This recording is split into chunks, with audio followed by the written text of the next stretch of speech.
¿Qué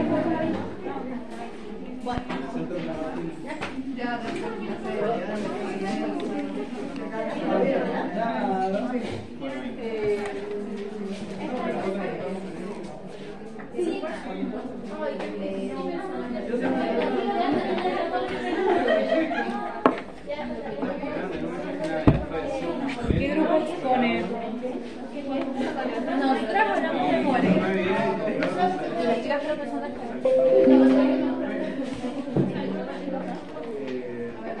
La REA.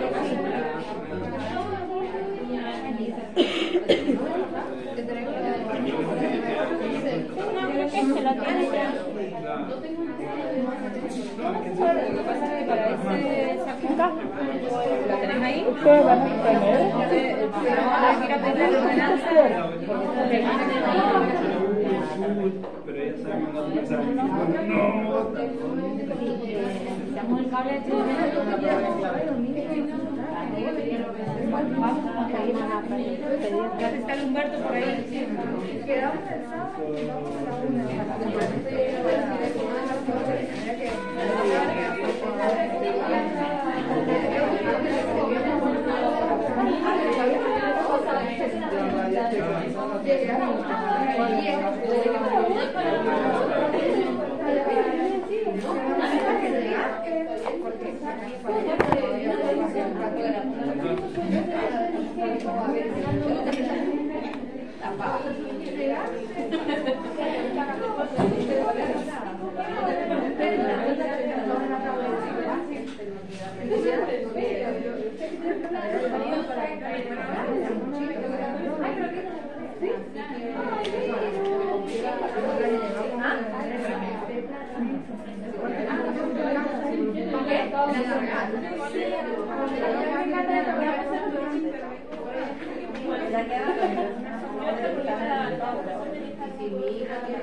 el mismo grupo de las chicas. Sí, nos quedó eso la semana pasada y ya lo pegamos con una guía para que se... ¿No me la prestas? Sí, por favor.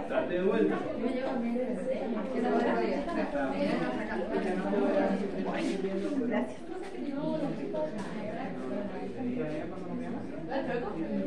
Bueno, mientras las compañeras se preparan, ¿quién tenía que exponer el capítulo 1 es Heller?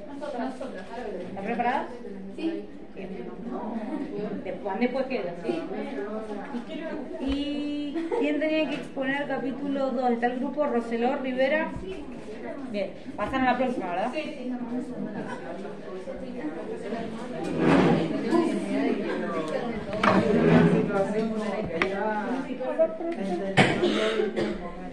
Uy, la vamos a hacer ¿cómo de lo pesada?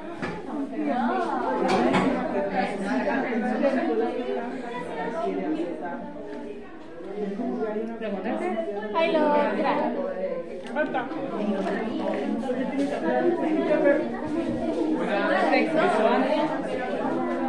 A ver, ¿para funciona? ¿Qué es lo que necesitas transmitir? Porque últimamente te puedo pasar un pendrive. Bueno, sí, es para pasar un power. Claro. Dos power distintos. ¿Te parece si usamos un pendrive? Este es el que tengo.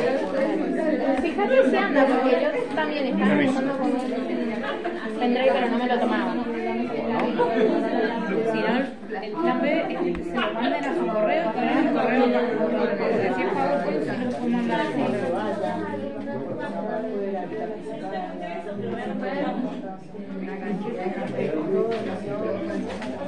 ¿Sabes dónde tenés los power? ¿Los puedo buscar? A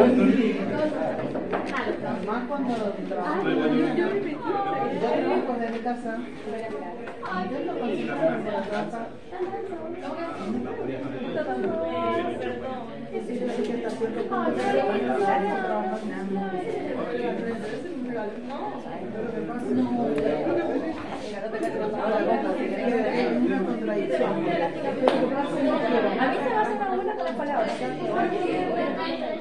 Eso se lo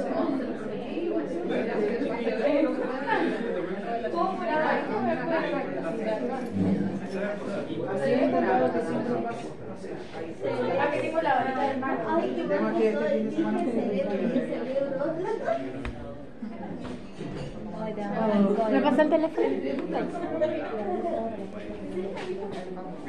Ok, tampoco me mejor.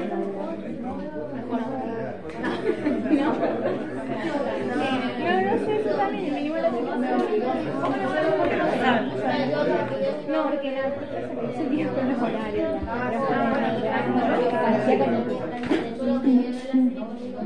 sé, hubo un problema con el horario. Faltó mucha gente. Así que no le digo.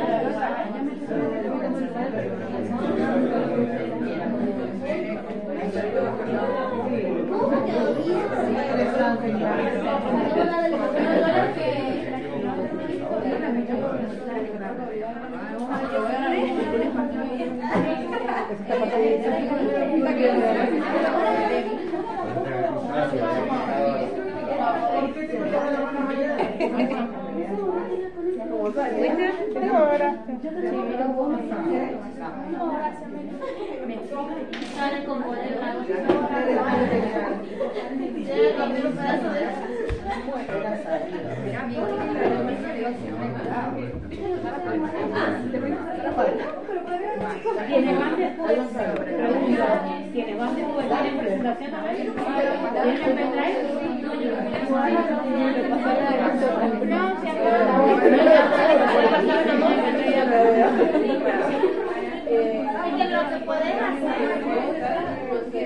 No, no, si ya lo estoy pasando al pendrive acá. Pueden descargar en PDF y lo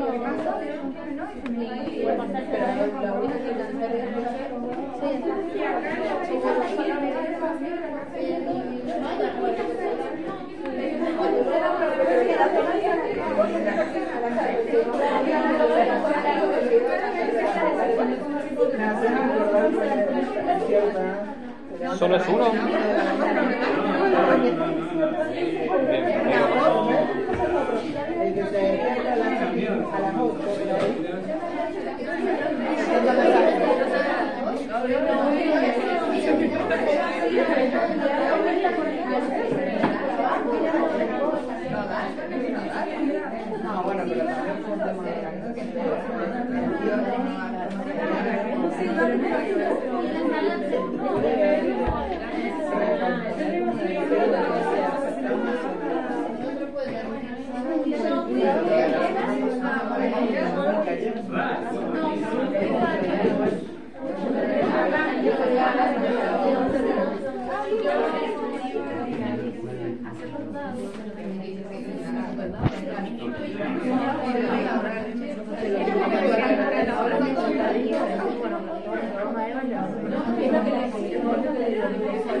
Solo es uno, ¿este vas a usar?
No, están esperando que solucione.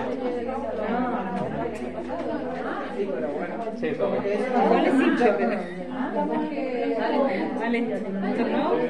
No, ya lleva un tiempo. Nada más que están cerca. Ahora empecé a venir acá.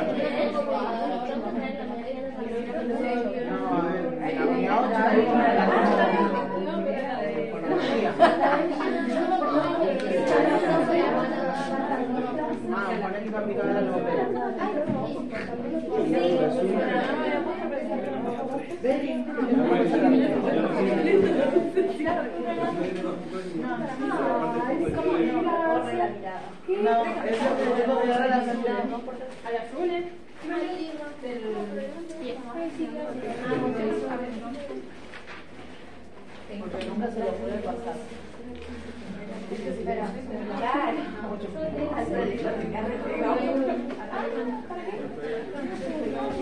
Para allá son los hay una antología. Ah, los que subiste, por favor. Esos son los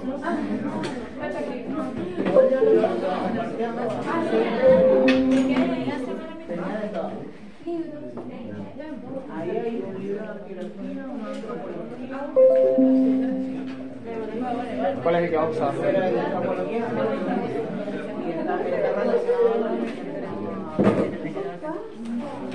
Voy a dejar la mano, ¿sí?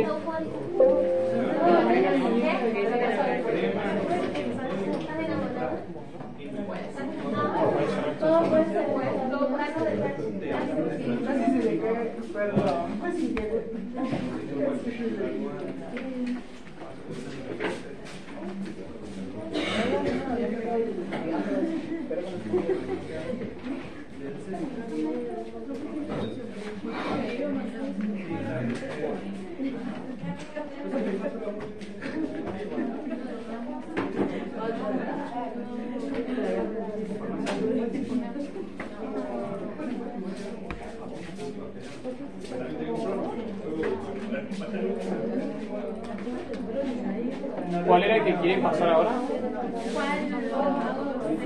¿Este? Sí, el beat.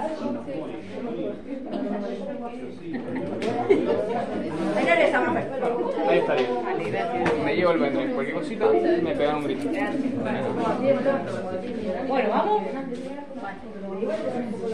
Vamos a escuchar a la compañera Corsa. Ya no tocamos de acá, no podemos. Ahí, desde ahí.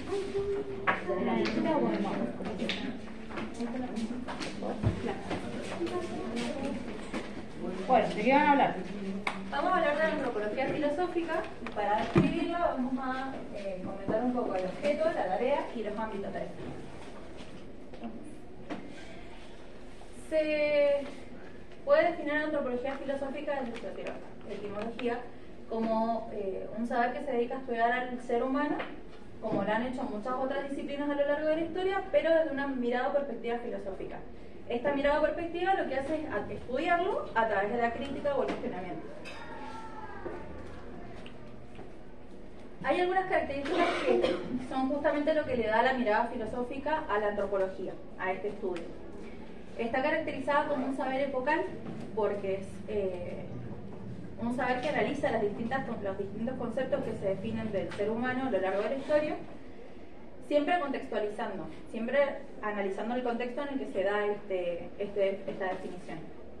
Es multiperspectivo y también considerado una disciplina segunda porque toma información que dan distintas disciplinas previas, conceptos que han generado distintas disciplinas y las cuestiona, las debate, las problematiza. Y coherente porque dentro de cada definición, de cada análisis que se haga, tiene que haber una coherencia interna en lo que cada filósofo o autor piensa.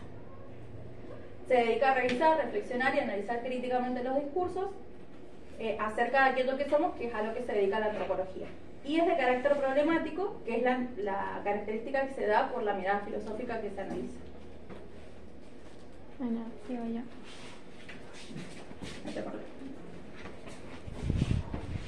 Voy a hablar sobre la problematicidad. Bueno, ahí tenemos tres, acá los objetivos y ya en la siguiente las voy a definir más o menos. La primera es la toma del objeto de estudio del ser humano en términos de pregunta. La segunda sería del ser humano es un ser en constante cambio que se va transformando y el sujeto y objeto de estudio que son lo mismo. Bueno, para empezar, la problematicidad en la antropología filosófica no es una disciplina que se ocupa de definir al ser humano. Es problemática porque cuestiona, critica y revisa los discursos. Tenemos los tres motivos, que el primero que sería que el ser humano se analiza como un problema abierto, es decir, que la naturaleza es cuestionarlo, es cuestionar del objeto del estudio. Después tenemos la 2, que es la constante transformación del ser humano a lo largo de la vida, que hace imposible una definición estática o definitiva. Y la tercera, que es la identificación entre sujeto y objeto en el proceso de análisis al estudiar al ser humano. También estamos hablando de nosotros mismos, es decir, que sujeto y objeto se fusionan y el ser humano, aparte de estudiarse a sí mismo, da lugar a procesos de conocimiento y reconocimiento. Bueno, nosotros para describirlo vamos a hablar de Moret, que se diferencia porque él analiza al hombre o al ser humano como un problema, no como un tema de estudio. Precisamente el objeto de la antropología, de este estudio que él realiza, es la pregunta por el ser humano y no el ser humano o una definición en sí.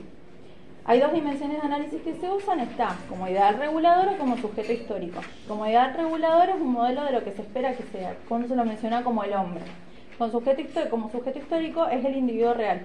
Está moldeado por el contexto histórico y se trata de lo que realmente va aconteciendo con el ser humano en cada época histórica.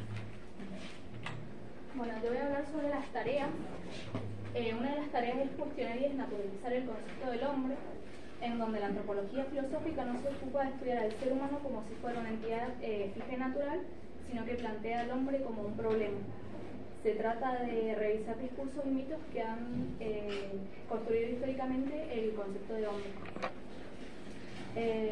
Reflexionar sobre la relación sujeto-objeto. Al estudiar el ser humano, el investigador se enfrenta a un doble carácter, en donde el ser humano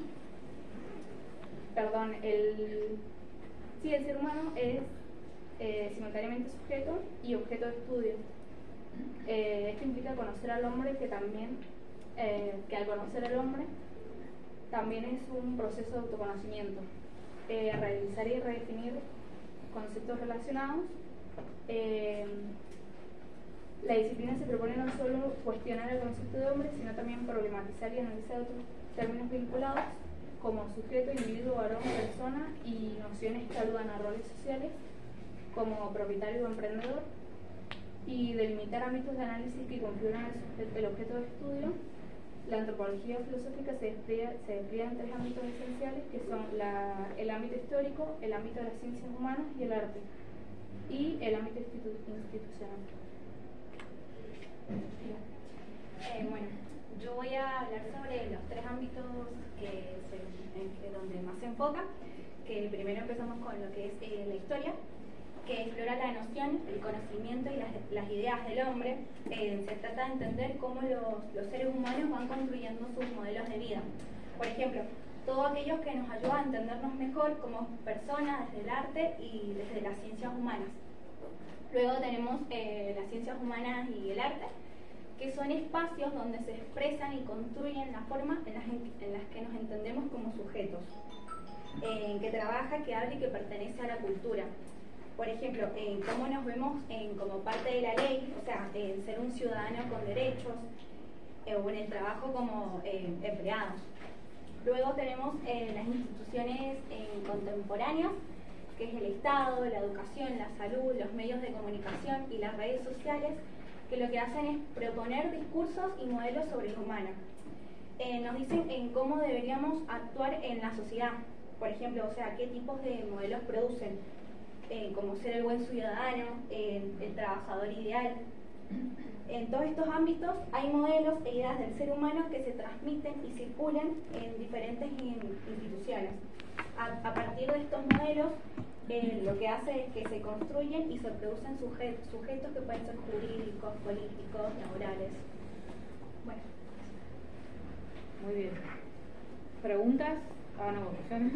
Bueno, y como conclusión final, lo hicimos que fue, bueno, pusimos en que la filosofía antropológica busca analizar cómo el concepto de hombre es como ideal regulador, se refleja en las instituciones y discursos que moldean a los individuos como sujetos históricos y sociales. Destacamos su papel en la transformación cultural y personal.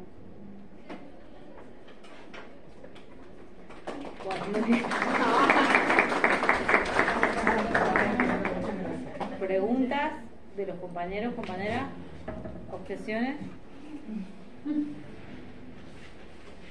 Bueno, dos comentarios, ¿sí? Me voy a remitir al Power.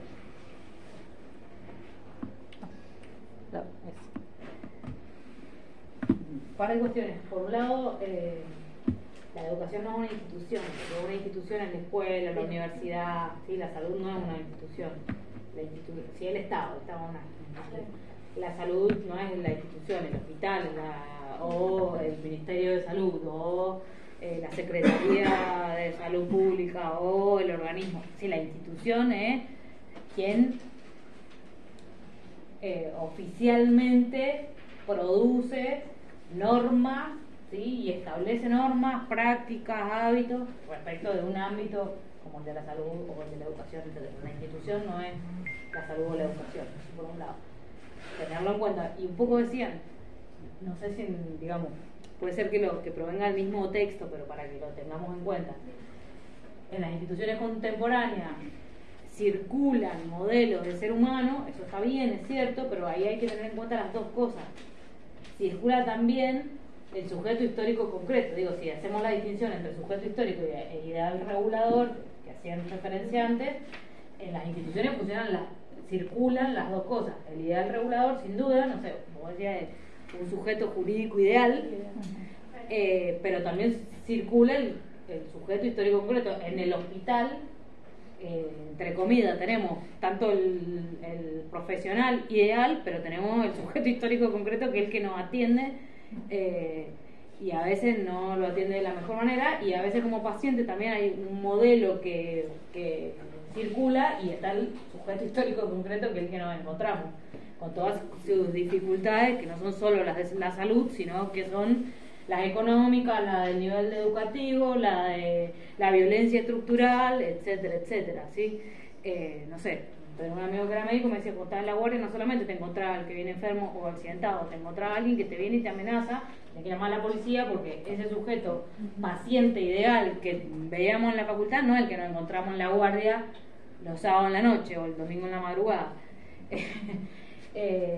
Digo, para que veamos que no solamente se tensa en el modelo, que es lo que circulan son sujetos históricos concretos en cualquier institución.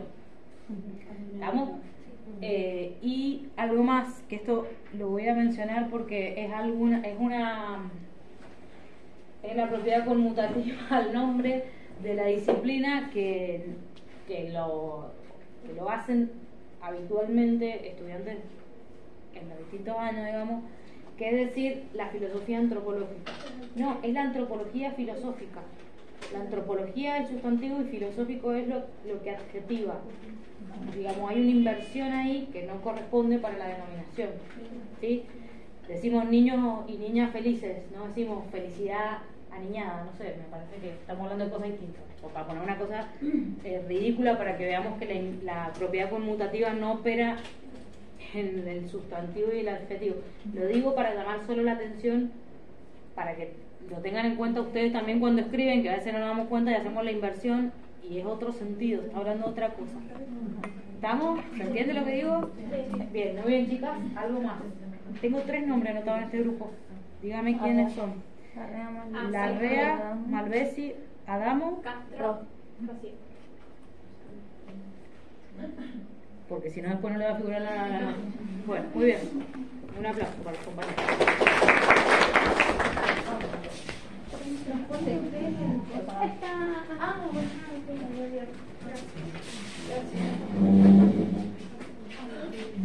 ¿Es este, no? Sí. Gracias. ¿Quieres que lo pause? ¿Lo pase? Sí, porque yo soy la última que lo... Bueno, permiso, que te bajas todo. ¿O querés que lo pase yo?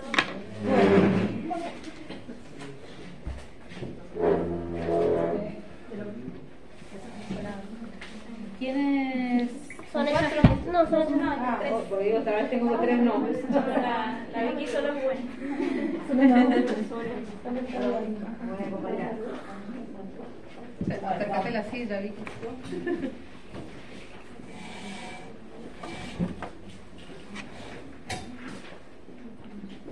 Bueno, nosotros vamos a hablar de Mario Heller, que obviamente se van a preguntar quién es Mario Heller. No encontramos muchas fotos, así que pusimos esta, que es como... No nos favorece. Sí, la única que hay. La única que hay porque Milagro la no se video. modifica. Sí. Es un destacado filósofo argentino que actualmente ejerce como profesor, participa también en el CONICET y bueno, perdón. Bueno, vamos a hablar de individuo, modernidad, que son conceptos que él desarrolla en su teoría, y podemos definir primero modernidad, para empezar a hablar, en el siglo XV surge, y hay cambios políticos que rompe con la monarquía, por así decirlo, y surge el Estado Nacional. También en la parte social hay como una importancia de la burguesía, y ya no es tanto como esa herencia de qué título tenía, sino que es más de lo que se consigue a través del trabajo. Y después también en la mentalidad, antes estaba el teocentrismo, que ponía a Dios en el centro, y ahora es el hombre y la razón. Podemos decir que individuo y modernidad son términos vagos y ambiguos porque van variando a lo largo del tiempo, y es como que son diferentes, depende del posicionamiento en el que nos pongamos, la perspectiva y el momento histórico. Después, la praxis social, cómo podríamos decir así aplicarlo, que es en el desarrollo de la autonomía, la construcción de la identidad, y también hay una discusión entre la limitación que se impone, por así decirlo, en el contexto, y justamente esta autonomía.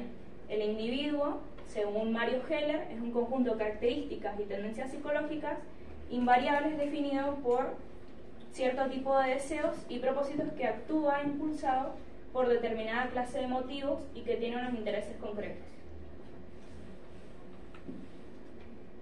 Bueno, la igualdad de los individuos,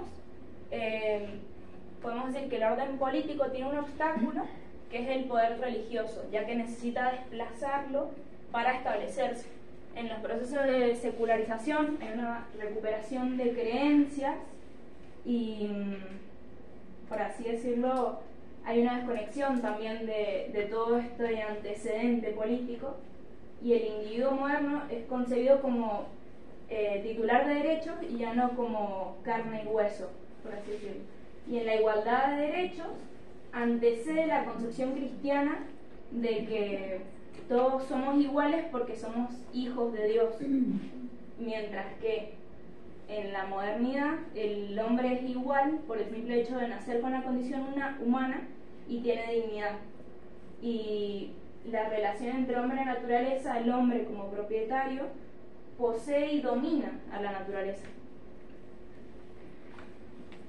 Bueno, esta concepción de que los seres humanos han crecido libres e iguales nos lleva a la aparición de la llamada igualdad natural, que otorga a todos los individuos cada uno de los beneficios del derecho natural. En primer lugar, aparece esta relación de dominación entre el hombre y la naturaleza. El trabajo pasa a ser la forma de desarrollar las capacidades personales mediante el cual el individuo se apropia de sí mismo y de los frutos de su actividad, llevándonos al derecho de la acumulación, para que tales frutos puedan ser utilizados como su capital. Entonces podemos hablar de una concepción del individuo como propietario, porque él posee el control sobre su propia persona, sobre sus capacidades y sobre los logros a través del desarrollo de sus capacidades. Este derecho a la propiedad también supone y exige libertad individual. Bueno, además, la igualdad natural pone en idénticas condiciones a todos los individuos para gobernarse por sí mismos. Esta acentuación en este aspecto implica la ruptura de las jerarquías hereditarias y, por lo tanto, con el poder paternalista de las sociedades tradicionales. Constituye también una afirmación de la mayoría de edad, haciendo que la toma de decisiones sea propia sin la tutela de otros. Todo esto reemplaza las condiciones de nacimiento por los méritos logrados, lo que sería un criterio de ubicación en la estructura social, haciendo que las personas y las posiciones sociales sean intercambiables. En otras palabras, un individuo, a partir de sus logros adquiridos, meramente por sus capacidades puede desplazarse en la estructura social, sin importar la clase social a la que pertenecía cuando nació. Asimismo, podemos reconocer dos tendencias peligrosas o dos riesgos que serían la tiranía de la mayoría y la eliminación de las minorías. Por un lado, está la tiranía de la mayoría, donde la gente se dejaría llevar por el sentimiento de pertenencia y comodidad que brinda al comportarse como todos. Y al mismo tiempo se rechazarían todas aquellas prácticas o conductas desviadas de la mayoría, lo que desencadenaría entonces esta eliminación de las minorías. Por último, esta igualdad natural de derechos abre la posibilidad de justificar las desigualdades. Es decir, que si los hombres son igualmente capaces, los resultados desiguales se originan por el buen o por el mal uso de sus capacidades. Por lo tanto, este aspecto declara culpable exclusivamente al individuo, por no haber sabido aprovechar las capacidades naturales que posee. Y asimismo se desencadenarían desigualdades económicas y políticas, ocultando las estructuras y procesos que las perpetúan, como la distribución desigual de los recursos y las oportunidades, ignorando las relaciones de poder y las estructuras sociales que condicionan las oportunidades y los resultados individuales. Bueno, por último, está la concepción del individuo como propietario, que la solución del siglo XVII al problema teológico político es pensar en una sociedad posesiva de mercado, lo que significa que cada individuo por naturaleza es libre de la autoridad de otros y que la esencia humana consiste en la libertad de toda relación en la que el hombre entra por su propio interés. Esto nos lleva a que cada individuo es propietario de su persona y es libre de alinear sus capacidades para trabajar. Por lo tanto, la sociedad sería una serie de relaciones entre propietarios. Entonces, la inserción de cada participante en el mercado depende de su propia voluntad y también de la satisfacción de sus propios intereses. Pero el mercado también requiere de que todos tengan algo para ofrecer en ese intercambio. Entonces, si una persona no posee bienes materiales, de igual forma puede participar en el mercado, ya que posee el poder de la fuente de toda riqueza, que sería el trabajo. Y de este modo todos los hombres quedan sometidos a las reglas del mercado, las cuales combinan libertad y compulsión. Bueno, yo voy a hablar sobre el individuo empresario. Bueno, esa cree que por su propia autodeterminación, su propio trabajo, se apropia de la naturaleza, la transforma y le da esa naturaleza el valor en el trabajo. Y tiene características fundamentales de ser trabajador ahorrativo, ascéntico, con sentido compulsivo hacia el deber. El empresario es capaz de producir su propia riqueza. Sacrifica su satisfacción inmediata en función siempre a ambiciones futuras. Se autoexplota a sí mismo, trabaja para llevar a cabo sus metas individuales y domina la naturaleza para darle un valor. Por otro lado, a medida que se va transformando el capitalismo, da lugar a otra figura que es el individuo ingeniero. Cuando el capitalismo empezó a convertirse en capitalismo monopólico y capitalismo mundial, esta idea del comerciante individual o emprendedor comienza a perder protagonismo porque termina siendo absorbido por el sistema económico, que no le permite competir en igualdad de condiciones frente a los monopolios de mercado, y el individuo deja de ser justamente este empresario que pretende valerse de sí mismo y tiene que incorporarse dentro de este sistema económico mundial. Por eso el individuo deja de ser empresario de sí mismo y tiende a estar encasillado en asociaciones, grupos y organizaciones donde se reprime o absorbe justamente la individualidad. Se llama ingeniero porque lo que hace es ajustar a los engranajes o forma parte de esa gran maquinaria del capitalismo, en el cual él cumple una función necesaria para ser funcional. Muy bien. Sí. Muchas gracias. compañeros tienen alguna pregunta.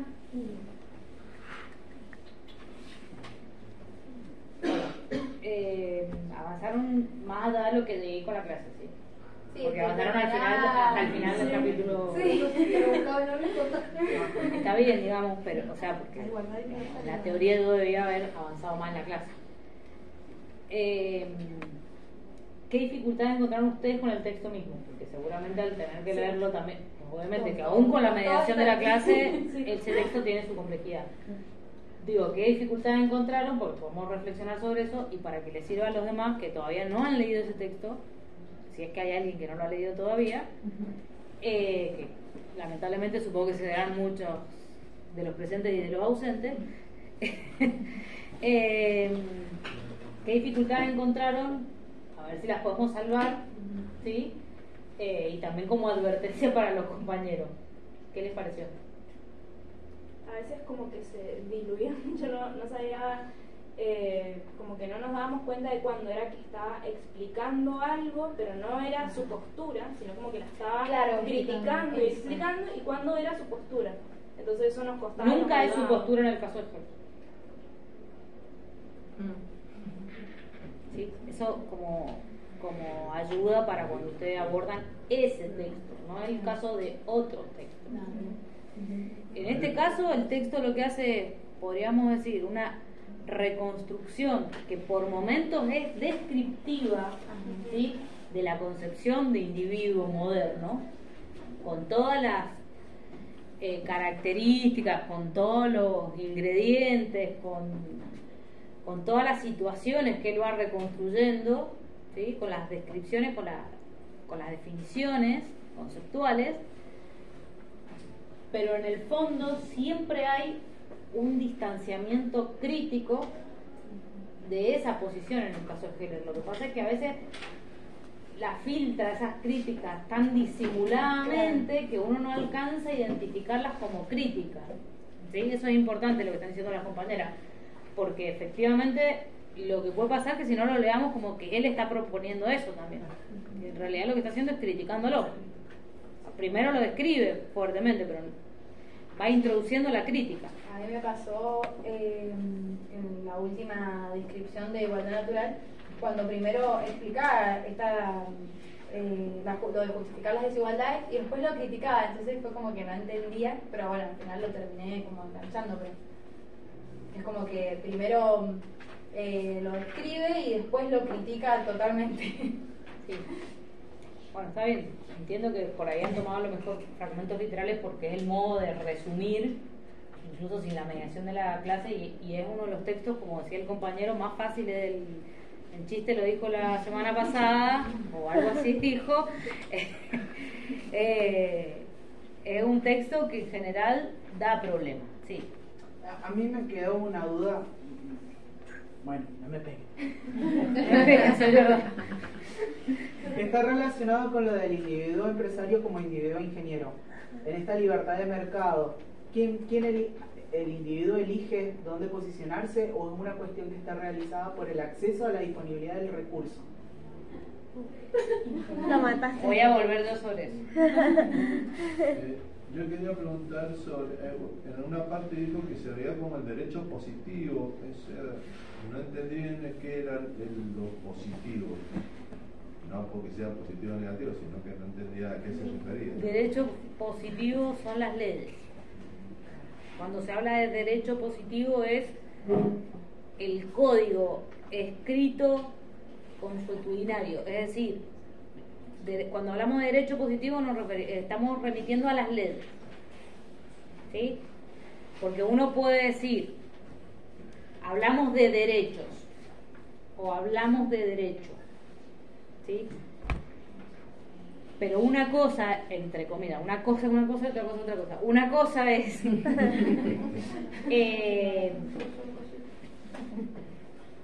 la declamación de un derecho, y otra cosa es la declamación de un derecho en términos sociales, por ejemplo. Y otra cosa es que efectivamente las leyes o una constitución o la norma se plasme por escrito, se organice, se administre por un Estado, ¿sí? Eso es el derecho O positivo. sea, que sea reconocido ese derecho. Una cosa es decir, yo tengo derecho a, y otra cosa es que me lo reconozca y lo ponga por escrito. Sí, una cosa es decir, todos tenemos derecho a una vivienda digna. Otra cosa es que ese derecho sea reconocido mediante la Constitución, y también podríamos decir, otra cosa es que efectivamente ese derecho, de hecho, ¿sí? De hecho se puede ejercer. Voy a poner este ejemplo muy obvio. Podemos estar de acuerdo en que todos tendríamos que tener derecho a una vivienda digna. En teoría, la Declaración Internacional de los Derechos Humanos dice que todos deberíamos tener derecho a una vivienda digna. Nuestra Constitución reconoce el derecho a una vivienda digna a todos los niños. El derecho internacional, hasta para los niños y niñas, dice que todos tienen derecho a una vivienda digna. ¿Sí? Sin embargo, sabemos que muchos y muchas no pueden acceder a vivir en una vivienda digna. ¿Sí? Entonces, de hecho, una cosa es el derecho positivo, que lo reconoce como tal, que en teoría lo norma, que en teoría garantiza que eso sea posible, y otra cosa es que de hecho eso se cumple. ¿Sí? ¿Se entienden un poco como las distinciones? Sí. ¿Estamos? La pregunta del compañero, por favor retengámosla, que la voy a responder yo, por supuesto, también porque voy a volver sobre ese punto. Ahora voy a empezar con esa parte del capítulo que quedó medio, no quedó medio, quedó totalmente en el aire. Muy bien, chicas, la verdad, alto esfuerzo.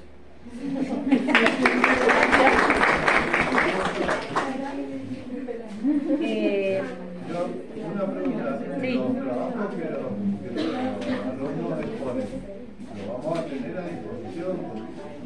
Si ustedes quieren, yo les puedo habilitar un espacio en el aula virtual, estemos de acuerdo, tipo foro, exactamente. Les pido por favor que linkeen a un drive. Me parece que es más fácil si cada grupo pone somos el grupo que puso tal día, tal tema, y linkean al drive, y en el drive linkean la presentación, porque en general, digo, entre eso, los que le vamos dejando, los textos, pueden armar un buen material para estudiar. ¿Estamos de acuerdo? Bueno, sí. Bien claro, cuando explicaron. Sí. Muy bien. ¿Dónde está mi? Bueno, vamos a continuar, digamos, donde quedamos, que es precisamente con Helen. Claro, eso es decir, y llegamos a esto, a la igualdad, y la equidad, Sí, todo de eso. hecho yo me quedé más o menos en la segunda.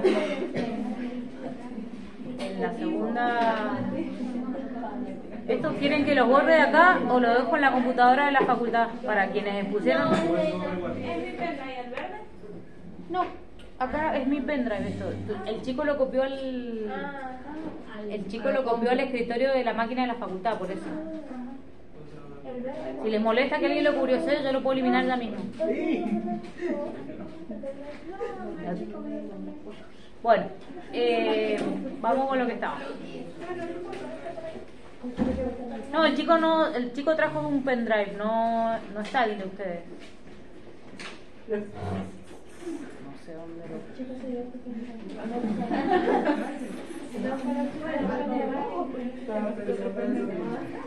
Esperen que se me conecte el cerebro.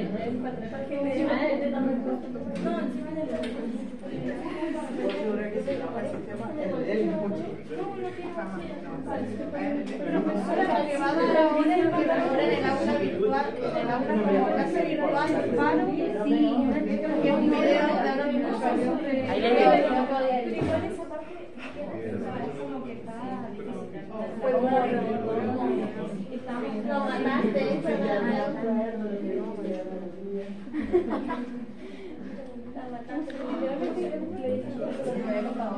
Bueno,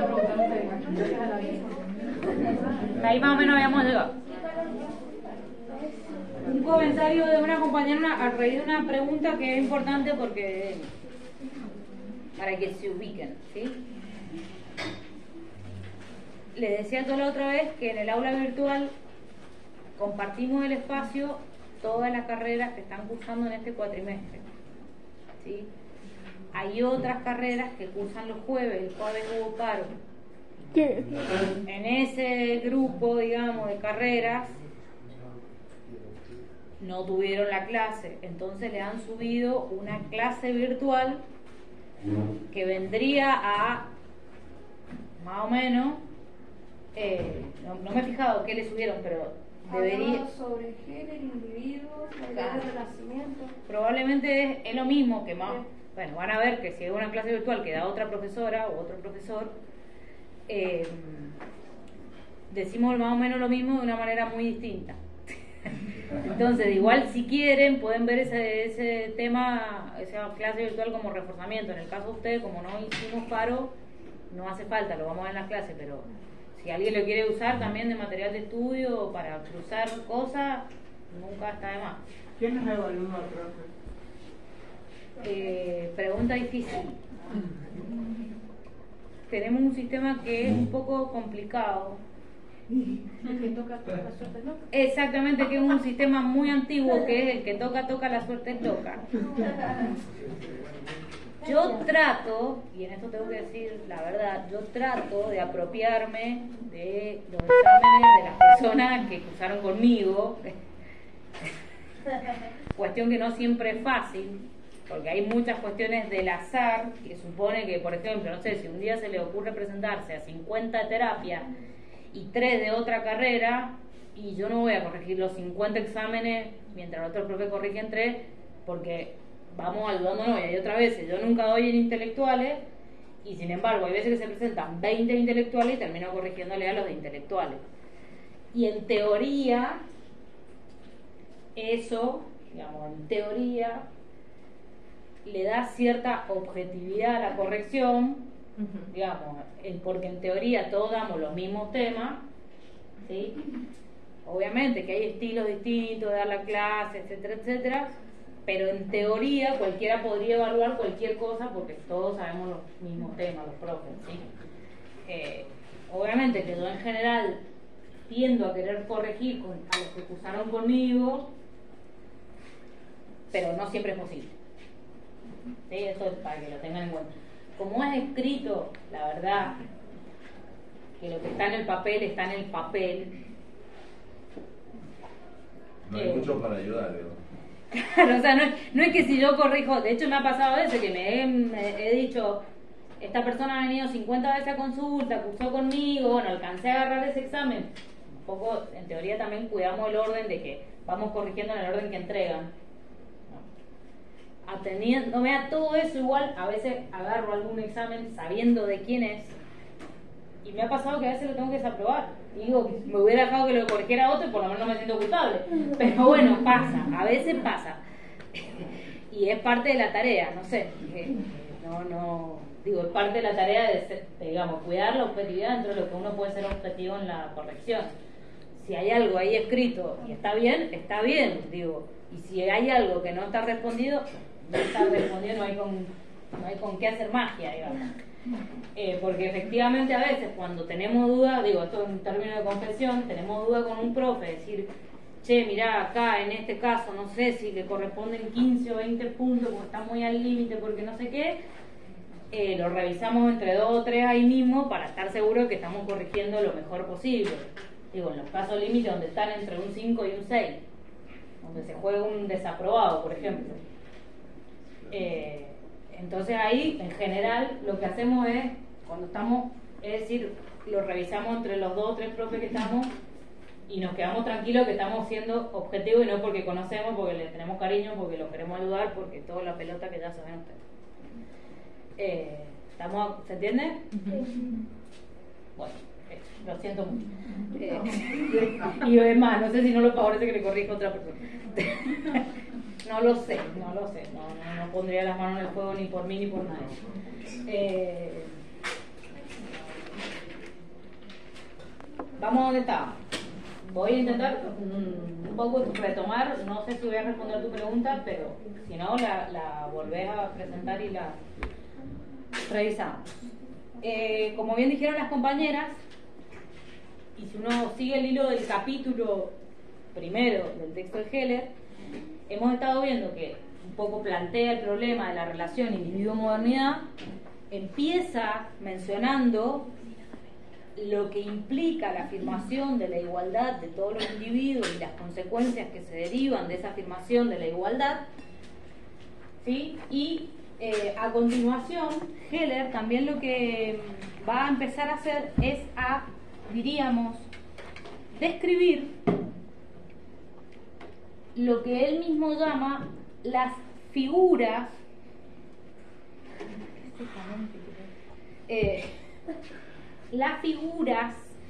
mediante las cuales también se proclamó cierta concepción, cierto modelo, cierto ideal regulador del individuo moderno. Dicho de otra manera, primero lo que hace es describir la importancia, por supuesto, problematiza la definición de individuo moderno. Si dice, bueno, esto es una concepción abstracta, tenemos que definirlo como titular de derecho, con todo lo que eso dice y no dice, en ese nivel de ambigüedad. Y después va a empezar a pensar y describir mediante qué figuras. Cuando hablamos de figura, ¿ustedes en qué piensan? Representantes, muy bien, ¿qué más?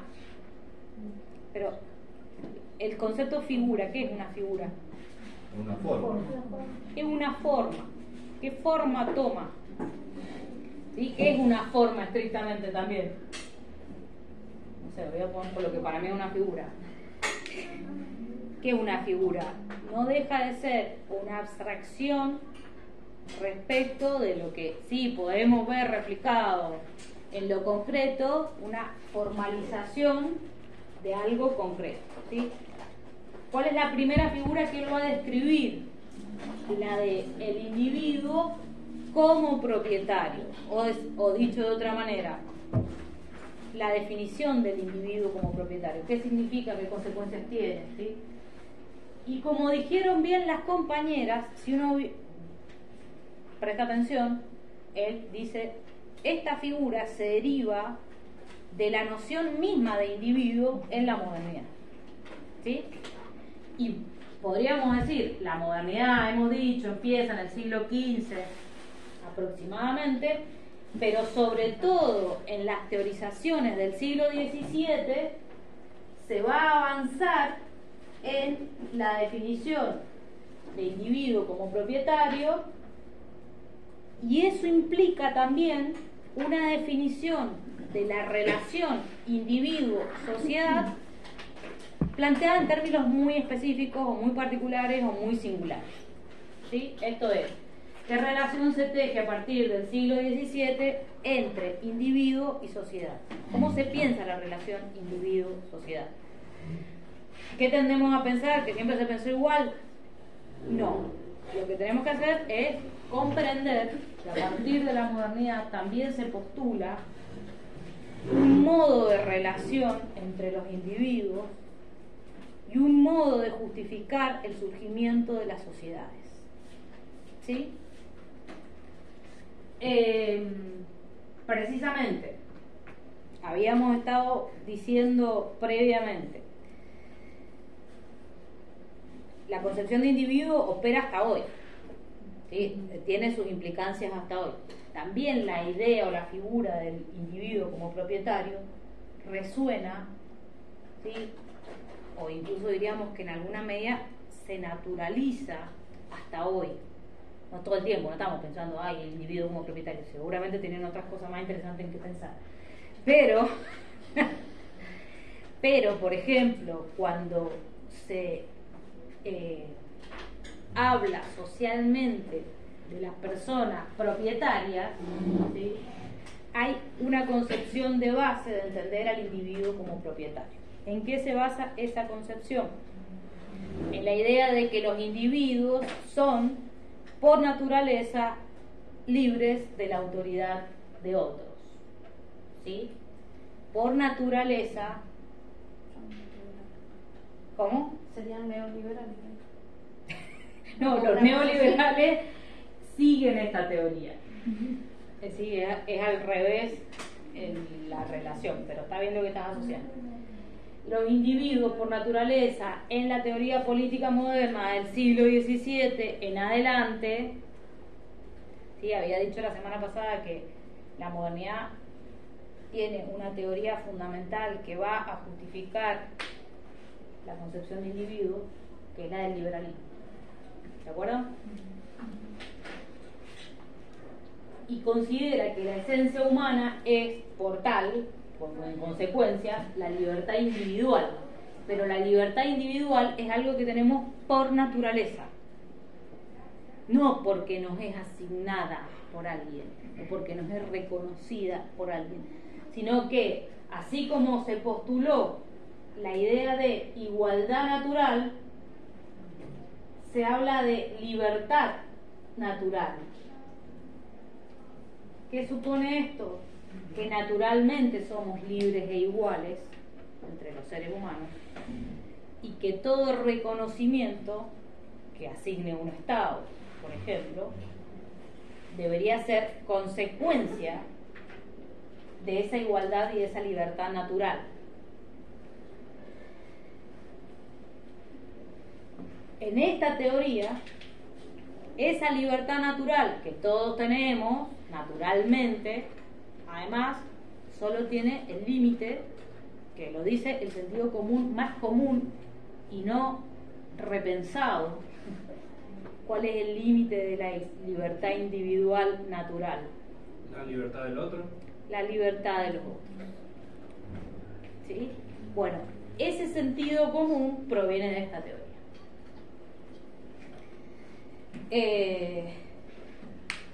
¿Qué ocurre respecto de la concepción de individuo como propietario?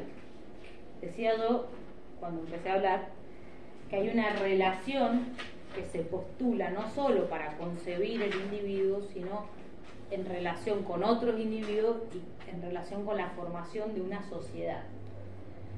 ¿Qué dice esta teoría? Que todo individuo es propietario porque aún aquellos individuos que no tienen propiedades, al menos son propietarios de su propia persona. Es decir, son dueños de su propia persona. Pueden disponer de su propia persona. ¿Sí? Quiere decir que al menos, esto traducido, quiere decir, o dicho de otra manera, quiere decir que todos los individuos tienen al menos capacidad de trabajo. ¿Qué es ser propietario de su propia persona? Es ser capaces de hacer algo, de trabajar, de producir mediante su trabajo. ¿Sí? ¿Qué implica esto en la relación con la sociedad? La sociedad es entendida, es comprendida, es definida como una serie de relaciones entre propietarios. Si cada individuo es propietario, las relaciones sociales son relaciones entre propietarios.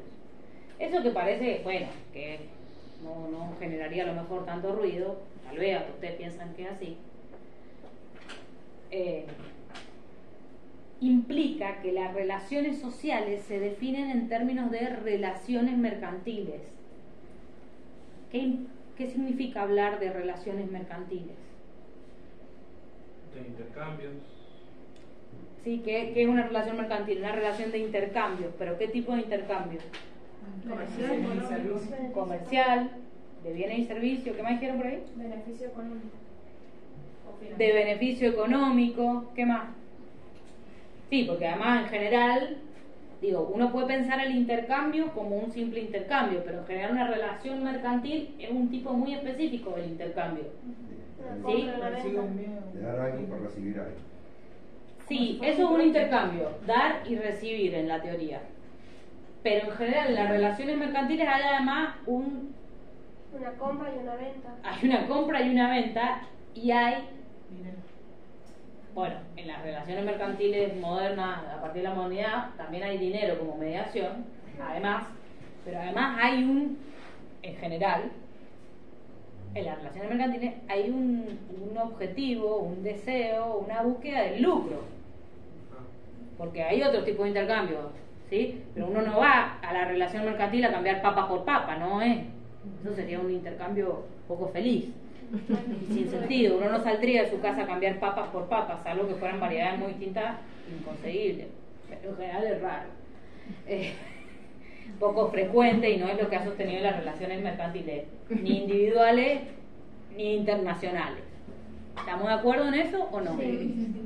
Bien. Porque justamente hay intercambios desde que tenemos posibilidades de saber cómo fueron las relaciones entre seres humanos, ¿sí?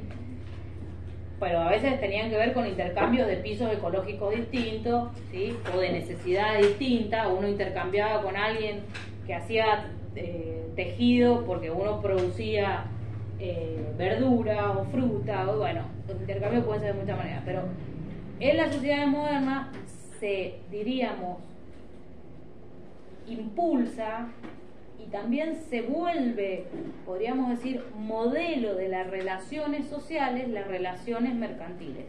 Eso supone una relación, sí, de intercambio, pero sobre todo de compra y venta. Cuando hablamos de relaciones mercantiles, hay alguien que compra y alguien que vende, o sea, muchos los que compran y muchos los que venden.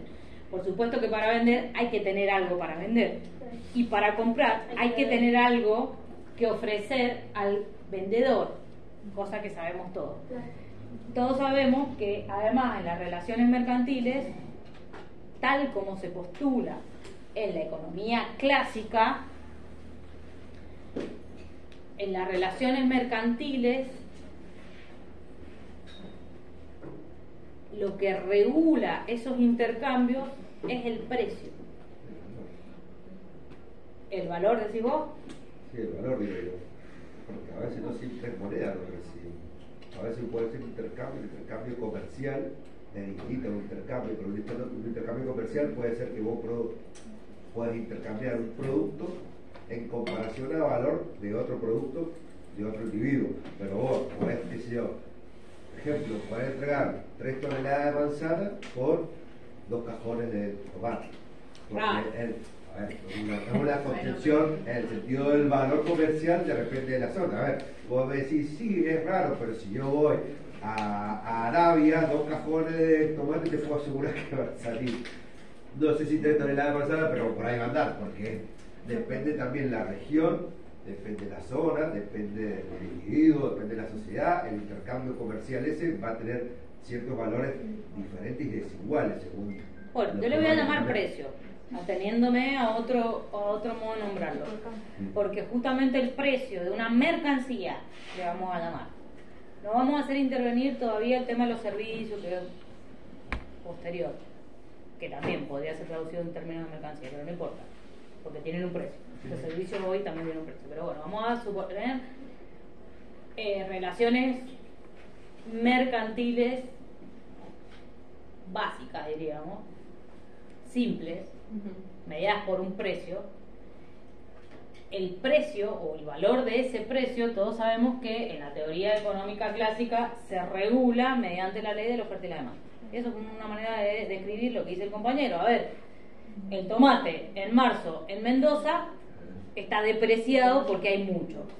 Ahora, el tomate en julio en un lugar donde no hay producción y es mucho mayor el precio. Y el tomate en un país nórdico donde es imposible de producir es mucho más caro, digamos. Eso sería el punto. Ahora, esa teoría económica clásica, o la economía clásica, que decía que precisamente la ley de la oferta y la demanda se regula según el stock, diríamos nosotros hoy, ¿sí? Entonces, a mayor stock, menor el precio, y a menor stock, mayor el precio de lo que fuere, ¿sí? Pero ¿qué pasa cuando no estamos hablando solo de relaciones mercantiles, sino de relaciones sociales? Esto es, cuando lo que estructura las relaciones dentro de la sociedad es la ley de la oferta y la demanda, donde también lo que hay para ofrecer en una determinada sociedad va a regular el precio de lo que se ofrece, no solamente en términos de producto, sino en términos de lo que se puede hacer en una sociedad. ¿Qué implica eso? Desde el punto de vista de la crítica de Heller, un problema. es lo que es el problema. Traducir las relaciones sociales en términos de relaciones mercantiles. ¿Sí? Donde cada quien, volvemos al punto, tiene que tener algo para vender o algo con lo que comprar. ¿Sí? ¿Por qué eso sería un problema? Y porque volvemos al punto de lo que decía antes.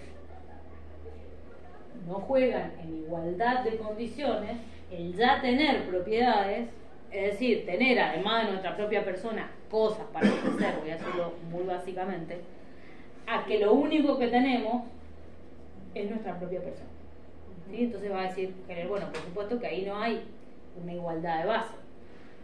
Ahí puede haber una igualdad postulada, pero no hay una igualdad concreta de base. Eso genera determinados problemas que van a surgir, por supuesto, y a los que se va a tratar de dar respuesta, no siempre con éxito, desde la teoría moderna. Voy a volver solo un minuto para que veamos algo. Yo decía que va a empezar Heller a trabajar las figuras. Él pone 2, el individuo propietario. 2.1, incluso como subtítulo, el individuo a través de la figura del empresario independiente. ¿Sí? El empresario independiente es una figura para ilustrar un ideal regulador del concepto de individuo en la modernidad en un determinado momento del desarrollo del capitalismo.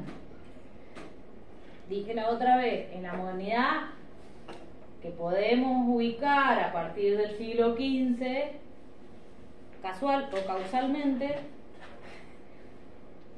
la modernidad se desarrolla, se despliega, etcétera, a la par del desarrollo, del despliegue del capitalismo. ¿Sí? Entonces, ¿qué va a hacer Heller? Va a mostrar cómo, podríamos decir, una de las figuras, uno de los ideales reguladores de la concepción de individuo es la figura del empresario independiente. ¿Cómo la caracteriza?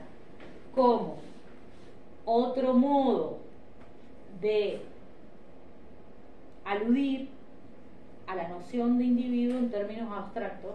¿Sí? ¿Y qué significa en términos abstractos?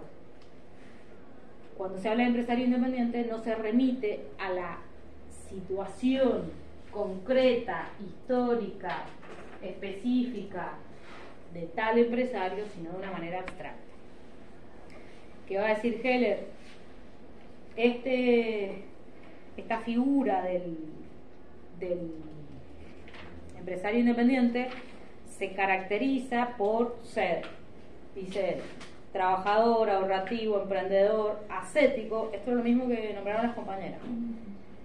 Con sentido compulsivo del deber. Es un modo de caracterizar esta figura, este ideal regulador, este modelo. ¿Qué es ascético? Muy bien, estoy esperando que alguien haga esa pregunta.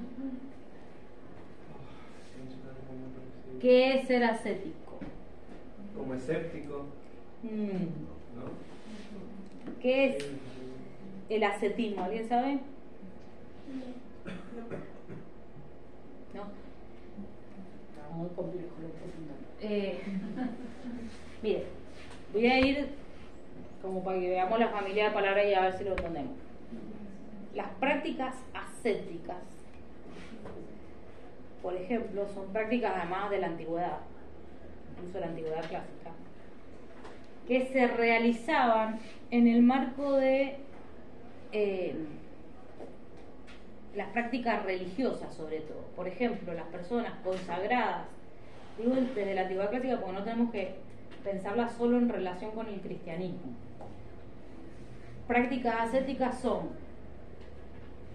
prácticas en las cuales las personas que realizan esas prácticas llevan al mínimo posible y pensable la satisfacción de las necesidades del cuerpo. El ayuno es una práctica ascética. ¿Sí?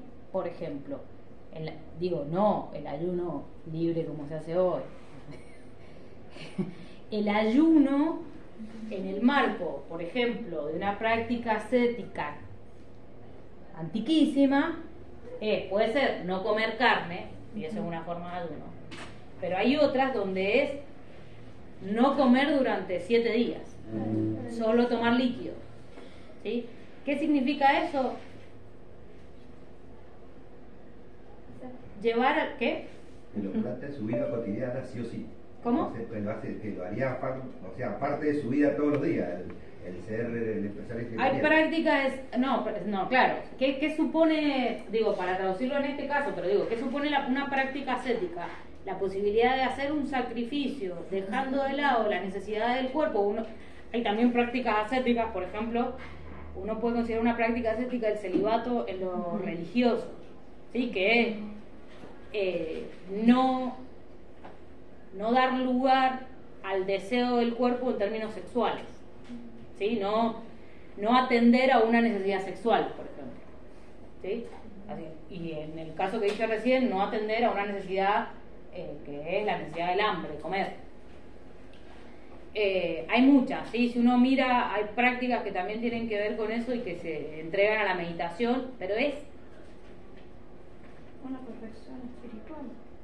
Priorizar la fortaleza espiritual dejando de lado lo que se considera los bajos instintos, porque también comer se considera una cosa vulgar cuando se prioriza lo espiritual, o comer en exceso, ¿sí? La gula es un pecado, etcétera.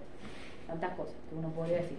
Que es una práctica ascética en el marco de la descripción del empresario independiente, aquel que justamente, digo, él pone el ahorrativo, la austeridad es una práctica ascética de una empresa, del modelo del empresario independiente. No quiere decir que el empresario concreto que podemos conocer y pensar hoy sea así, pero es práctica, es parte de lo que se considera es un buen empresario, aquel que no va a despilfarrar, diríamos en términos cotidianos, y no va a despilfarrar en placer el cuerpo, no se va a dar un viaje de placer y va a gastarse la mitad de la ganancia de su empresa. Sí. ¿Siempre es disminuyendo algo o puede ser maximizando algo? ¿Una práctica ascética? No, lo que debería ser maximizando, porque uno la va centrando lo mejor que se pueda. O sea, lo que quiero entender ahí es que el ascetismo, en este caso el concepto empresarial lo aplica todos los días en la parte de su vida, tratando de cada vez mejorarlo o darle una práctica mejor, supongo que es lo que entiendo yo, hacer ascético en la parte empresarial, digo yo. Reducir costo, mayor ganancia. Mi pregunta es que siempre es, por ejemplo, sacando algo a favor de, o puede ser agregando algo a favor. No sé si se entiende. Creo que te entiendo.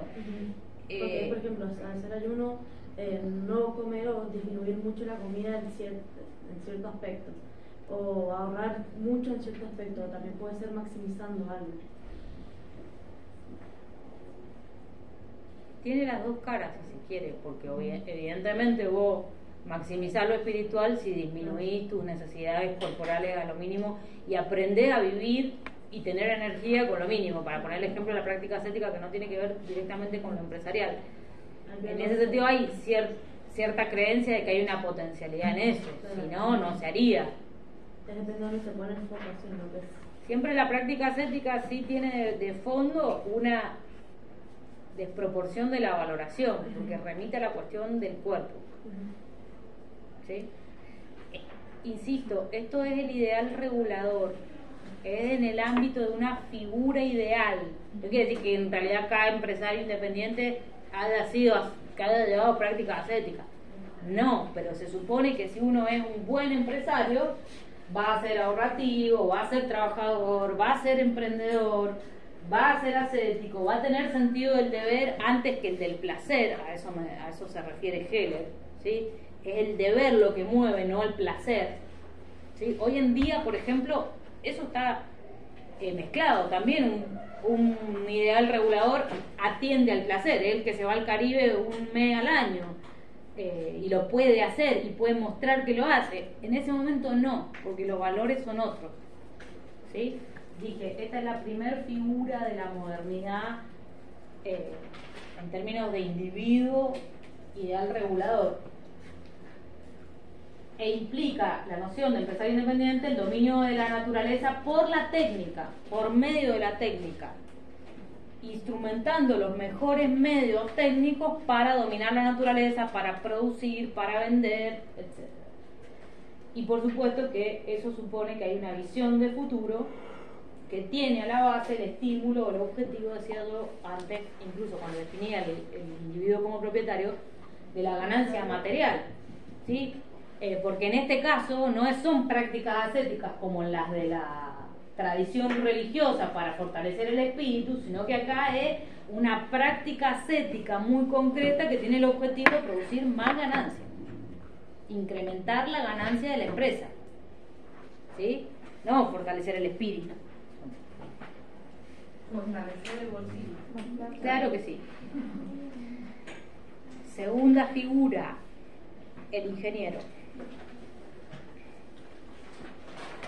Profesora, me ha quedado una duda respecto a que vimos que el individuo como propietario y a partir de que es propietario toma dos figuras más o no queda claro eso. Siempre va a permanecer, hasta hoy permanece la idea de individuo como propietario. Es como lo que engloba al ingeniero y al... Sí, es más amplia la de individuo como propietario. Puede tomar, y dice Feller, en un determinado momento el ideal regulador tiene que ver con lo que nosotros podríamos llamar la figura del empresario independiente. ¿Cómo tiene que ser ese individuo? Ahorrador, ascético, austero, inteligente, tiene que saber tiene que tener el dominio de la técnica para... cuando hablamos del dominio de la técnica, ¿de qué hablamos? Por ejemplo, de los arados. Sí, pero por ejemplo, el uso del arado en términos de agricultura, la técnica implica cierto nivel de conocimiento técnico que se aplica para producir más ganancias, pero que es un momento previo al de la tecnología, para decirlo fácilmente. ¿Sí? Una vez que avanza el desarrollo del capitalismo, que avanza el conocimiento científico, que avanza el conocimiento tecnológico, la figura ya no va a ser solo la del empresario independiente. No quiere decir que no exista la figura del empresario independiente como modelo, pero aparecen otras, podríamos decir, que también disputan el ideal regulador. Exactamente. Y que perfeccionan, entre comillas, perfeccionan el ideal regulador. Figura del ingeniero. Dice Heller, el empresario pierde, a medida que avanza el capitalismo, pierde ese poder de regulación tan grande y empieza a figurar como más importante, como más concentrando la idea de lo ideal, la figura del ingeniero. ¿Qué cambia con la figura del ingeniero?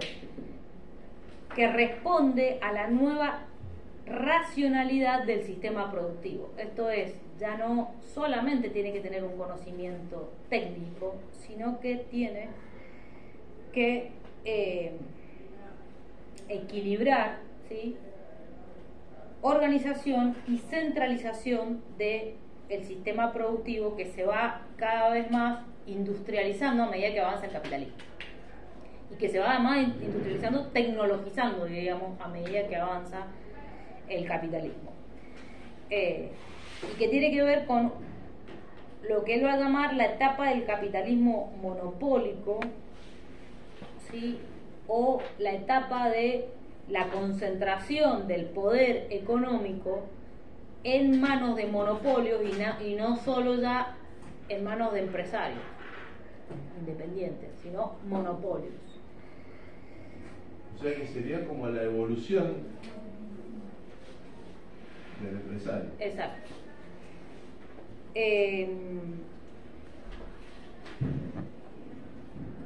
¿Qué se considera en esta figura? Que el futuro, sí, como había dicho previamente, la visión de futuro tiene que ver con el objetivo o el estímulo de generar más ganancia. Ya no solamente tiene que ver con eso, sino también con que el futuro no va a depender tanto de las fuerzas del mercado. Pensemos que en la visión más básica del capitalismo moderno, también las fuerzas del mercado operaban de una manera, vamos a llamarle, libres y azarosas, sino que es un momento del capitalismo donde se considera que el futuro y el éxito también en un sistema capitalista no depende solo de la fuerza del mercado, sino de las élites más poderosas, y que las élites más poderosas son las mejor organizadas. Por lo tanto, hay cierta valoración de la organización, porque se entiende que el mercado funciona, opera científicamente. Por lo tanto, la figura del ingeniero viene a ser alguien que no solamente tiene un conocimiento técnico, sino que tiene un conocimiento científico que permite, diríamos, relacionar, articular eficiencia, productividad, no me acuerdo cómo sigue el... inteligencia planificada, las tres cosas. ¿Sí? No, pero no me acordaba cómo estaba el Power, porque no estoy mirando mi Power. Esas, podríamos decir, son las grandes valoraciones de ese momento histórico que dice Heller, son los dioses de los tecnócratas. ¿Quiénes son los tecnócratas? Precisamente los ingenieros. De alguna manera es la figura que reemplaza la del empresario independiente como símbolo, enfatizo, porque el ingeniero es aquel que tiene conciencia de su lugar en el sistema y es capaz de organizar en función de su lugar en el sistema. Es decir, hay una conciencia de la función, que es el ingeniero el que no solo sabe cómo funcionan las cosas, sino que cumple una función dentro del sistema. Él mismo, con conciencia de que cumple una función dentro del sistema. Y de esto deriva Heller una serie de críticas, podríamos decir que recupera una serie de críticas que desarrolla Horkheimer especialmente. Yo le he puesto ahí los números siguiendo el orden, porque si uno presta atención al texto parece que es una tontera lo que yo he puesto acá, pero el texto tiene una numeración por algo, porque son cosas que se van desglosando del mismo. Las críticas de Horkheimer obedecen al 2.2 la figura del ingeniero.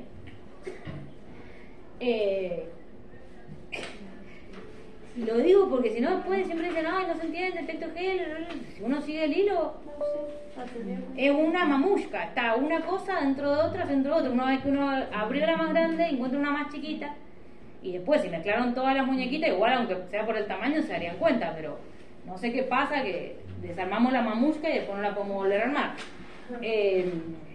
Nos falta lo del ingeniero. ¿Qué cosa? Saber armar las cosas. Exacto, totalmente. Profe, ¿sería 2.2.1 o es 2.2?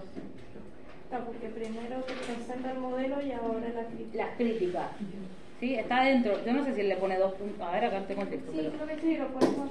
Pero yo lo he puesto ahí como para que tengamos alguna conciencia de la estructura. La gente en general, sí, debe ser 2.2.1.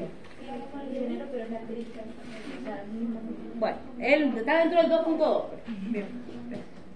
¿Qué dice Horkheimer?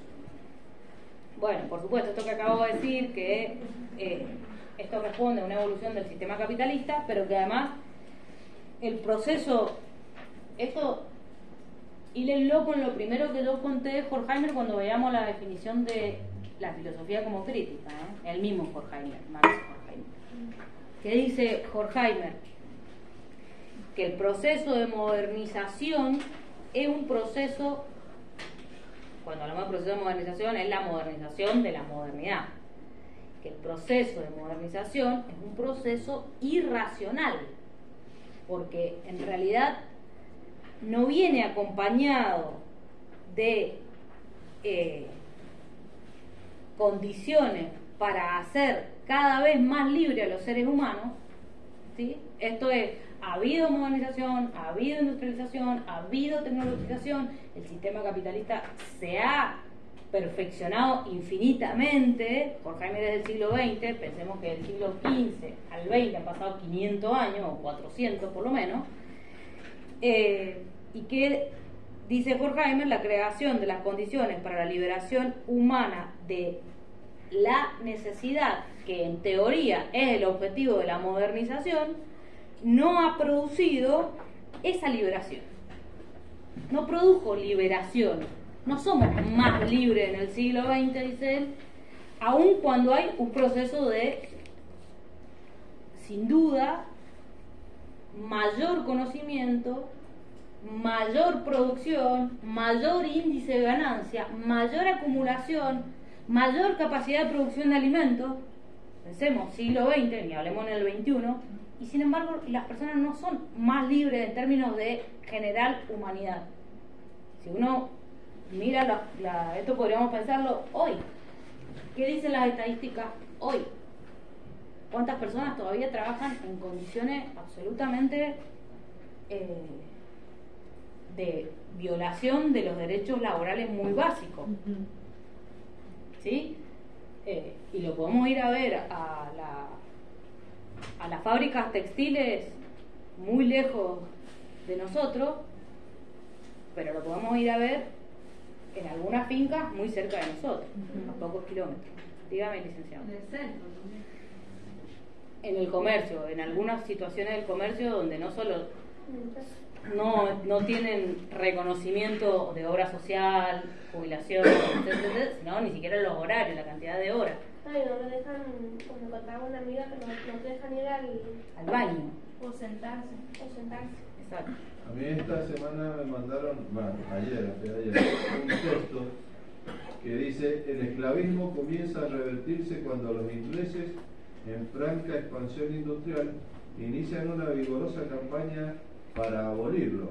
Es que el incipiente capitalismo tiene necesidad de evitar la competencia basada en la mano de obra gratuita. Además, el sistema de trabajo asalariado que genera ciudadanos con capacidad de consumo. Ya años antes, en 1633, el promotor de la Compañía de Indias Occidentales, Guillermo, sostenía: por lo mismo es que en las Indias se ejecuta la mayor parte del trabajo por medio de esclavos y cuestan mucho, trabajan de mala gana y mueren pronto a causa de los malos tratos de sus amos. Estamos seguros de que ha de sernos mucho más provechoso el uso de un pueblo libre.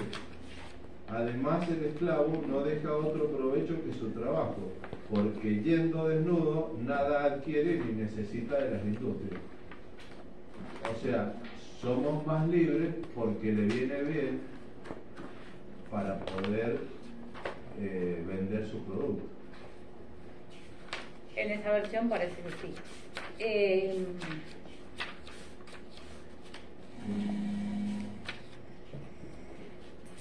Sí.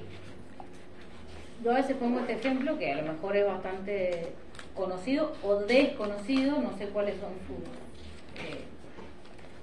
sus actividades laborales para quienes trabajan o sus relaciones, lo que dice la compañera. Bueno, a mí me contaron que a tal amiga o a tal persona no la dejan sentarse, no la dejan ir al baño, o tiene que pedir permiso y tiene tantos minutos cada tantas horas, etcétera, etcétera, o tienen tantos minutos para comer, ¿sí? Bueno, miles de cosas que uno podría comentar, pero, por ejemplo, a mí me llama la atención, no ocurre en todas las empresas, pero hay muchas empresas, ya en Mendoza, no hablemos a nivel mundial, que, por ejemplo, yo siempre pongo este ejemplo porque es de alguien conocido que me contaba que decían no, porque la empresa nos organiza un trekking a la montaña en Mendoza el sábado y tenemos que estar a las 7 de la mañana y está buenísimo porque en realidad eso es una actividad que si uno la tiene que ir a pagar sale muy cara, y hay otras empresas que organizan un campamento de fin de semana para ir a compartir con los compañeros y en realidad nos pagan para que nos alojemos en, no sé, en una cabaña en Potrerillos, y uno en realidad puede decir, ay, qué copada esa empresa. Y a mí cuando me contaron, yo que soy mala onda por naturaleza, ¿A cambio de qué? no, yo dije, che, pero te organizan el tiempo libre. A mí me encanta ir a la montaña, pero la verdad que no quiero ir con mis compañeros porque la verdad que no tengo ganas. O sea, yo quiero elegir con quién voy, a qué cerro voy, qué fin de semana voy. Y si me lo tengo que pagar, me lo pago yo. Y si me lo tengo que pagar, me lo pago yo. Y si no me da, no voy. Pero la verdad que nos disfracen de un beneficio, la organización del tiempo libre, a mí me parece que se parece más a la esclavitud que a la libertad. Y además digo que eso, obviamente, todos sabemos, está hiperestudiado, al menos hoy, que tiene que ver con una apuesta a las relaciones interpersonales con los compañeros para después, entre comillas, rendir mejor en las horas de trabajo. Entonces, que lo podrían cultivar en horario de trabajo. O sea, digamos, que se podrían incentivar otras cosas. Hagámoslo el viernes, no el sábado. Digo, que eso que insisto, yo a veces cuando pensaba esto, y a veces vuelvo a leer los textos, digo, a veces son nuevas formas. Obviamente esto tiene cada vez formas más sofisticadas, pero también a veces entre lo que se postula como un beneficio, como una evolución, como la posibilidad de dar mayor libertad o reconocer más derechos, no deja de ser, incluso con las mejores intenciones, digo, porque también puedo entender que a lo mejor hay una buena intención del otro lado, pero la verdad es que uno dice, en realidad cada vez dispongo de menos tiempo, hasta mi tiempo de ocio, que a lo mejor quiero mirar el techo de mi casa, nada más, o ni siquiera mirarlo, ir a poner la membrana arriba, lo que fuere que hago el sábado, que no me interesa. Vuelvo a lo que estaba diciendo, que dice Horkheimer, que hay una paradoja que hemos nombrado en términos de la dialéctica de la ilustración, o que he nombrado previamente cuando hablaba de Horkheimer, que tiene que ver con una perversa extensión del dominio sobre la naturaleza al dominio sobre el ser humano, y que eso se ha profundizado a medida de que la modernización ha implicado no solo aplicar el conocimiento técnico y tecnológico para el dominio de la naturaleza, ese primer punto que nombrábamos en la figura del individuo, sino se ha aplicado ese conocimiento a producir dominio de hombres sobre hombres. Y él dice, bueno, esto no es por las exigencias técnicas de la producción, sino que esto en realidad tiene que ver con una estructura social que ha permitido también procesos de control y administración de la sociedad y cosificación de los seres humanos. A veces los seres humanos también se han vuelto cosas que o se ha perdido esa dimensión del valor o de la dignidad que mencionaban las compañeras también cuando exponían. Bueno, y después va a retomar, y con esto cierro y me voy al recreo, o nos vamos todos al recreo porque ya me cansé hasta yo misma. No, eso va a ser para después del recreo, pero sí va a retomar Heller otras críticas, no solo la de Horkheimer, sino la de otro autor que es Macpherson, que no lo he notado en el PowerPoint, que entendía que en el siglo XIX, a mediados del siglo XIX, precisamente lo que se produce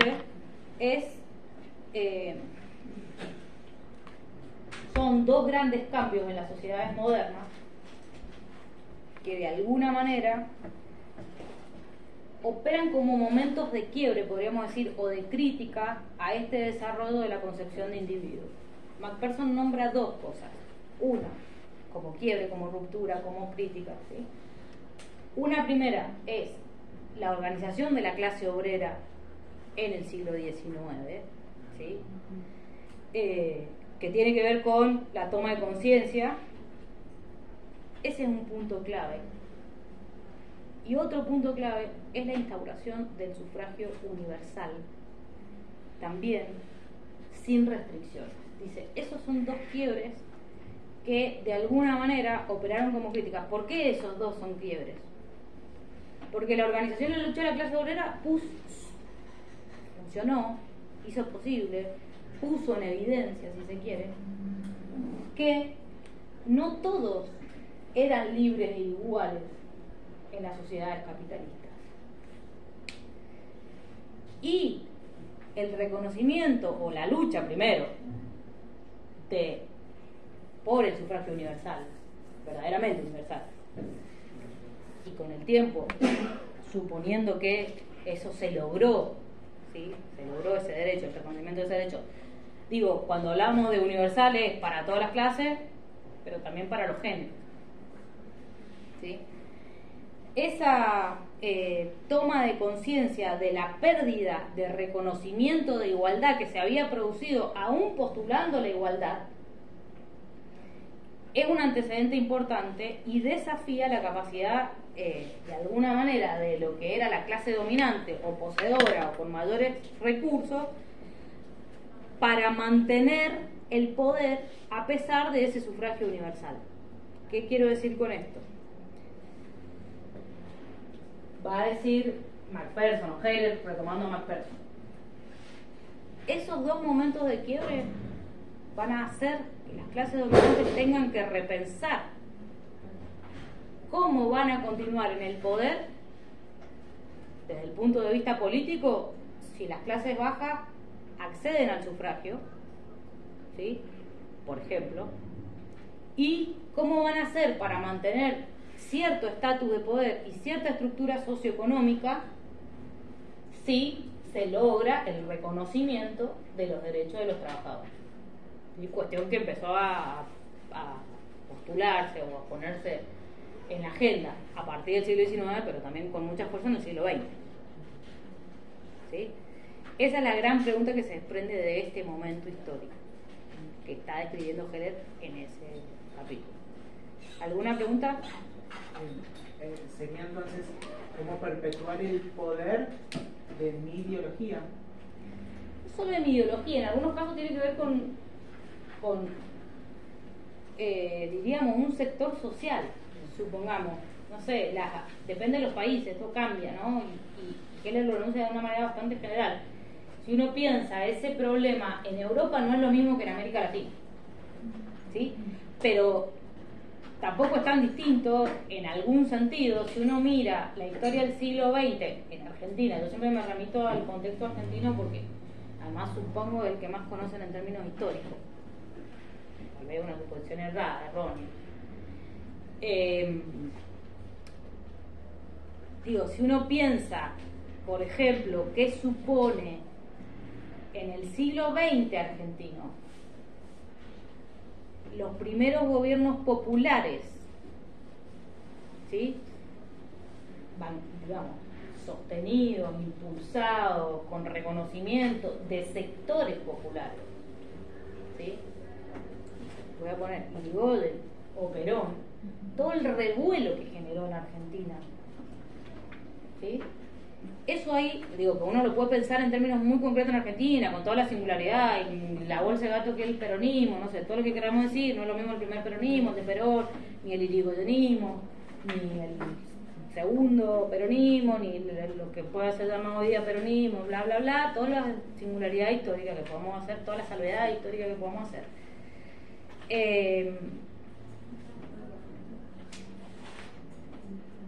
Si uno mira, hay algo que se juega como amenaza cuando las clases populares disputan el poder, cuando los sectores populares disputan el poder. Lo digo en el caso argentino, eso es muy obvio. Si uno mira la historia de América Latina, eso es muy obvio. Si uno mira la historia mundial, eso es muy obvio. Cada vez que los sectores populares acceden al poder o tienen posibilidades de acceder al poder, los sectores no populares, diríamos, buscan los medios para revertir esa situación, o al menos para ponerle límites, a veces más elegantemente, a veces más violentamente y no tan elegantemente, ¿sí? Entonces ahí lo que está pensando Macpherson es qué supone eso, qué suponen los grandes quiebres a la noción de igualdad que se dieron también en el marco de la modernidad y la contemporaneidad, y qué efectos tuvieron. Un poco lo deja después. Bueno, Heller va a volver sobre el tema de de los desafíos que suponen para la clase poseedora mantener el poder, a pesar del sufragio universal, o a pesar del reconocimiento de reales derechos de igualdad y libertad para muchos más. ¿Sí? Porque el punto es, volvemos al caso, esa postulación de la libertad y la igualdad natural, la teoría política moderna la reconoce para todos, en teoría, pero eso de todos, no eran todos, eran algunos. Bueno, vamos al recreo. Tomémonos unos 15 o 20, ¿les parece? Y volvemos. 15 he dicho. 16, 17 y medio. Bien, muy bien.